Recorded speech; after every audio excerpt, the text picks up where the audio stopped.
I'm going to talk a bit of presenting. I'm back. Okay, so today I'm going to be talking about some work that I've done. Well, most of the work was done by students. I was just supervising them, so all the talent is theirs. On using deep learning for the diagnosis of Alzheimer's disease using electroencephalogram signals. I've been working on electroencephalogram or EEG analysis since, well, nearly 25 years now. I did my PhD on the development of signal processing techniques that could be used to extract information from EEG signals for the diagnosis of Alzheimer's. And then I've applied similar techniques to other biomedical signals or to the EEG in other conditions. And recently we decided to try and combine the signal processing expertise with machine learning to try and see if we could improve the diagnosis or learn more about what's happening in the brain. And usually what we do is we try and extract features from the EEG signals and then use machine learning to classify them.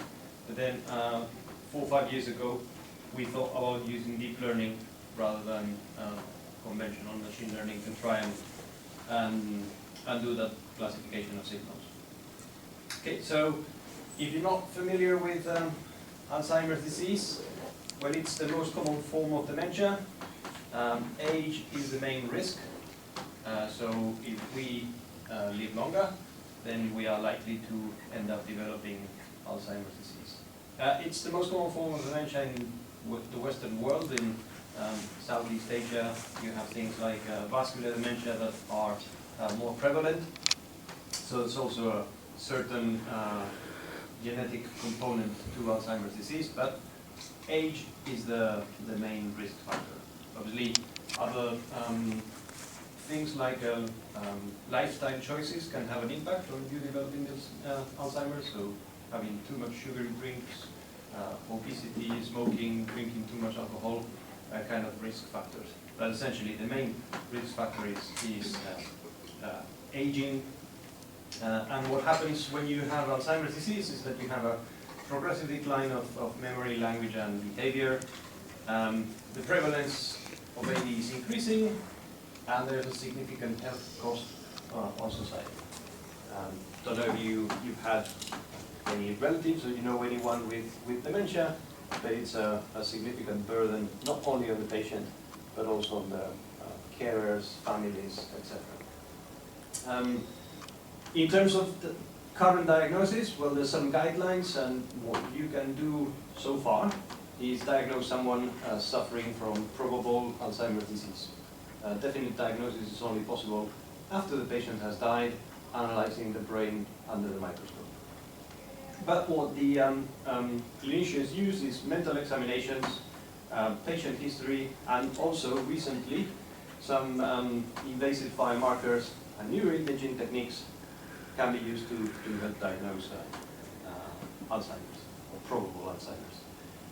Problem with these biomarkers and neuroimaging is that they're very expensive techniques, so they're not affordable to all. And when I started my career, I wanted to focus on using what I have learned in my first degree in signal processing to try and contribute to better healthcare outcomes, but healthcare outcomes that would not depend on having access to very fancy and expensive machines.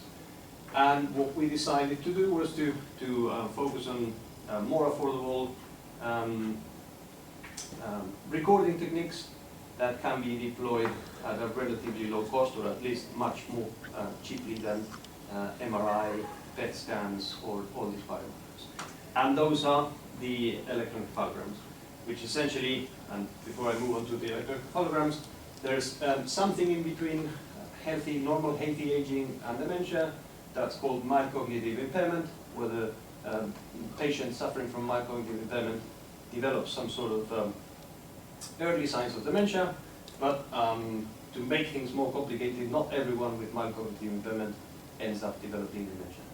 So you might have people who just have those early signs and then stay like that for the rest of their life, and there might be others who progress from mild cognitive impairment to dementia and have a significant decline in a few years. So I was talking about the electroencephalogram. So essentially, it's a non-invasive way of recording the electrical activity of the brain. Essentially, what you have in the brain is millions of neurons firing synchronously, and then that's generated some electrical fields that can be picked up from the surface of the scalp by using electrodes. And the conventional way of recording this is by asking patients to wear a cap, something that looks quite similar to a swimming cap, but then where you have the electrodes, those are connected to a machine, and then essentially what you measure is the potential difference between the electrode and some sort of reference that you can use, which can be either the chin, linked earlobes, something that's electrically neutral. And you can have portable EEG kits, and you can have wireless EEG kits. So you can think about, well, if rather than having people going to the hospital to have those EEG signals recorded, you can go to a care home and record them there, and then do the analysis offline, because to be fair, you're not going to be, it's not a life or death situation where you have to do the diagnosis there and then. You can let the patients know about this later. But early stage diagnosis is very challenging because those EEG signals do not show any differences between healthy controls and patients with AD in the early stages of the disease. And also some of the things that you can observe, or that clinicians observe visually from the EEGs in Alzheimer's disease, can also happen with normal conventional head surgery just to diagnose the endometriosis. So basically, laparoscopy is this intervention where you have, you basically inflate your abdominal cavity and then have a camera to look inside the abdominal cavity to search for this endometriosis. And that's the gold standard right now. However, to be able to do laparoscopy, patients need to wait on average about 5 to 10 years. Because that's a disease that doesn't kill the patient and it's very hard to diagnose. So doctors are very careful to recommend a surgery like this for the diagnosis. So an option for this is a non-invasive approach, which is based on ultrasound and MRI. And these are the two approaches that we will try to sell right in this talk, right? So in terms of laparoscopy, the main advantage is that it can give you a very confident diagnosis. The disadvantage is that it is expensive, there's a long wait for patients, and it's invasive. For MRI and ultrasound, if you're doing diagnosis with those, there are a few advantages. Let's say, for MRI, it's non-invasive and very quick. It gives you detailed information, and it can even allow you to do remote diagnosis. So you don't need to have an expert doctor inside the room. So you can just go elsewhere, and then the doctor can do the diagnosis. For ultrasound, it gives you a dynamic information, which is very important. I will show one exam of ultrasound, how it looks like. It's very cheap and it's very quick. However, MRI, in terms of disadvantages, it's not as accurate as surgery. So surgery is still more accurate. And the expertise to diagnose is not spread.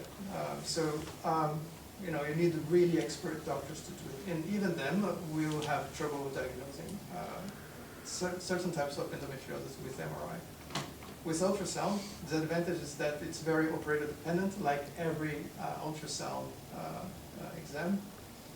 Again, it's not as accurate as surgery, and again, the expertise is not widespread. So these are kind of the disadvantages that we need to address if we want to have an image-based diagnosis. Right, so that's the main question that we had when we started this project, which is, can we rely on imaging as the first diagnosis modality? So instead of the patient waiting 5 to 10 years for surgery to be diagnosed, can we just recommend an image-based diagnosis such that the patient is diagnosed much quicker and getting treated much quicker? So here is what happens in the case of an image-based diagnosis. So a patient goes to the doctor, reports a lot of the symptoms, and then the doctor says, okay, so let's try an image-based diagnosis for endometriosis. And then the doctor will have to select one of the two modalities. So it never happens that the patient will go through the two modalities. And the problem with this is that one modality, so let's say ultrasound, will detect certain types of endometriosis much better than other types. While MRI, it's the opposite. It will detect some types of endometriosis much better than other types. So endometriosis is a very complex disease. It doesn't happen in the same way for every woman. It has very specific characteristics. Some of them will be better detected with ultrasound, some of them better detected with MRI. All right. There are essentially about 7 to 8 different things people look for when they are diagnosing endometriosis. One of them is called the pouch of Douglas obliteration. I will try to explain this, but bear in mind, I'm not a doctor, so I will probably get in trouble here. So pouch of Douglas is this region here. So you remember that endometriosis, it means that this endometrial tissue is actually traveling outside of the uterus, and then it spreads around the abdominal cavity. One of the regions it gets stored is in this region here. So this region is supposed to be flexible, right? So you know the two tissues should move against each other very flexibly. When you have the endometriomas here, they get stuck, and that's part of why women feel a lot of pain. So women with this condition, right? And that's called the pouch of Douglas obliteration. So that's one of the main signs of endometriosis, and that's what we want to detect with MRI and with ultrasound.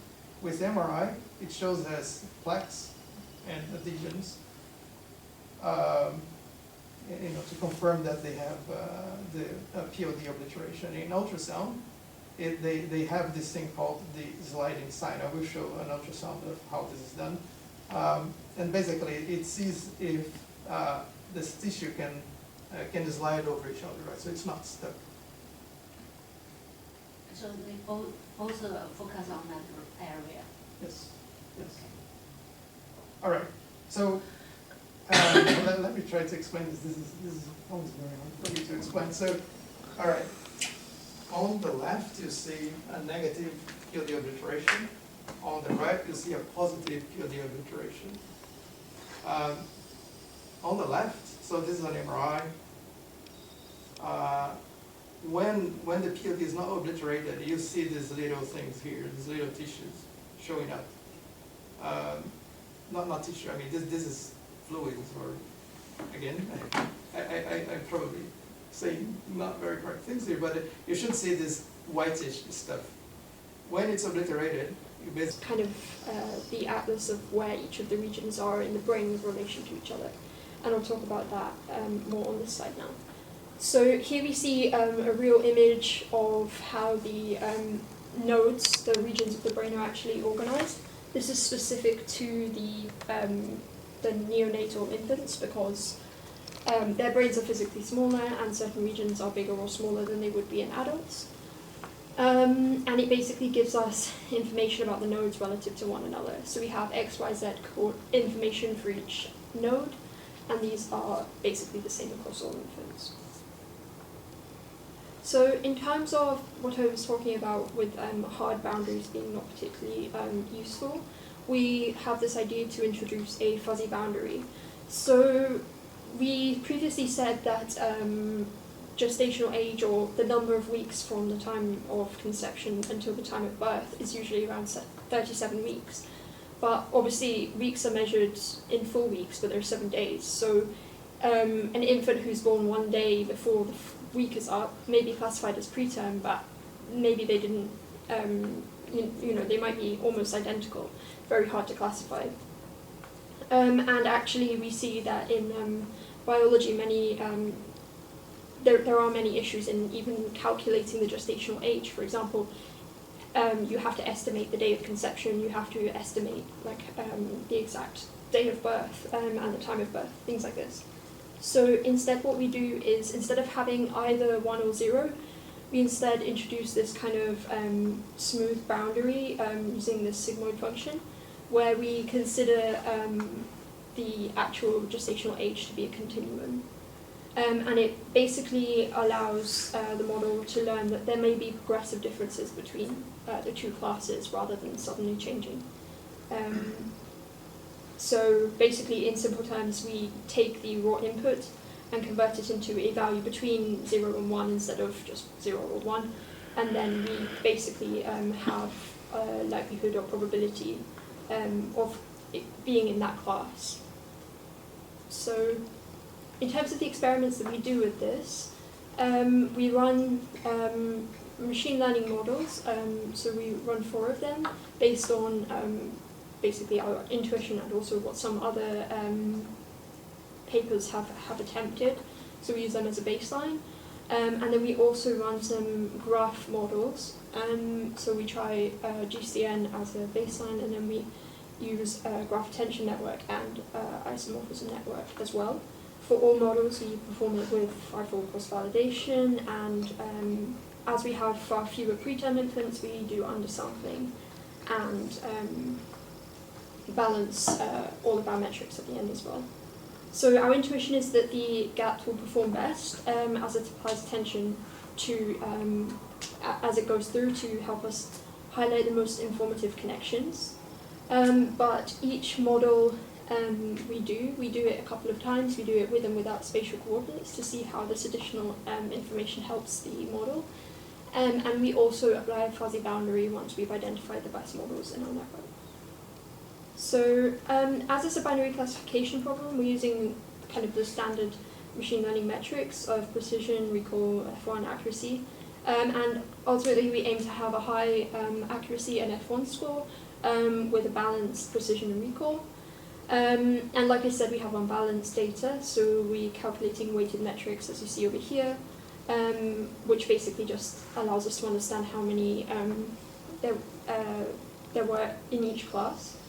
But we also want to ensure that we don't have overfitting, which you can see in some of these models, such as in MLP, in the random forest as well. So as we see here, the best performing model that's the most balanced is the logistic regression. We see that it does struggle a little bit more with the preterm class, but when we add in the spatial coordinates, it gives it far more information and it's able to make a better prediction. And we see that it is able to generalize a lot better. And it closes the prediction gap. In terms of the GNN models, as we expected, we see that the GAT does perform best, but we see that the added information does actually introduce a little bit of too much complexity to an already fairly complex model with very small data graphs. So we see that the GAT without spatial information is actually performing better. And it tends to start overfitting with the more information that you put in. So from this, we've identified the GAT and the spatial information in the logistic regression to be the 2 best models. So we add the fuzzy logic into these, and we look at how it performs. And we see that actually, when you add in both spatial and fuzzy information, the logistic regression is able to improve, and the balance between the 2 classes is much better, and there's a much smaller difference. But unfortunately with the GAT, we see that both fuzzy and spatial cause a similar kind of problem, where we end up with the classes becoming harder to kind of classify. Although I would say it is still performing well, but we see that actually the more complex model is not necessarily always necessary. So it's all very well to have a good accuracy and nice balanced results, but it doesn't really mean anything if we don't understand why it's happened. So we apply SHAP, SHAP the additive explanations, to try and understand both which nodes are most important in the classification and which edges between them are most important. And we do this for both the logistic regression with the spatial and fuzzy and the standard GAT. And we see that, for example, there are some nodes which are consistently across both the least influential some that are consistently the most influential, and some that are actually quite different between the two. And another way of kind of visualizing that is like this, where we see there are some that are consistent across the two, so 4 consistent regions regardless of religious aggression or GATT in the highest,